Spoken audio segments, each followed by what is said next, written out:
রাধে রাধে। এই মাথা মোটার দল তোদের জল ছেড়ে চুবিয়ে মারবে, আবার সুইকে কাট করে মারবে। পাকিস্তানে বাপ কাকারা কি বলছে শুনেছিস? শান্ত বাংলাদেশ শান্ত হয়ে যা, জল বন্ধ হয়েছে, চাষবাস সব বন্ধ হয়ে গেলে, ঋণ নিয়ে ভারত থেকে সবজি সব বন্ধ করলে, তাহলে আমাদের দুবাই থেকে সব কিছু চাল আটা ময়দা কিনতে হবে। তাহলে ভারতের কিসের লস? ভারতে বেশি টাকা দামে বিক্রি করবে, ভারতের কোনো লস নেই। তাই বাংলাদেশ শান্ত হয়ে যা, বেশি বাড়াবাড়ি করবি না। আমাদেরা হিন্দু সনাতন ধর্ম গর্ব করে বলছি রাধে রাধে।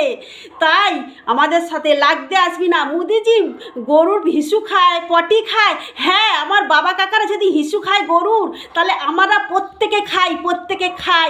শুনে নে, কান খুলে শুনে নে, কান খুলে শুনে নে। আমরা সনাতন ধর্ম এগিয়ে নিয়ে যাবই, আর তোরা না খেয়ে শুকিয়ে মরবি। তাই বলছি শান্ত হয়ে যা। আমাদের ভগবানকে নিয়ে কোনো কটু কথা বলবি না। আমরা ভারতের জন্মে আর সহ্য করব না।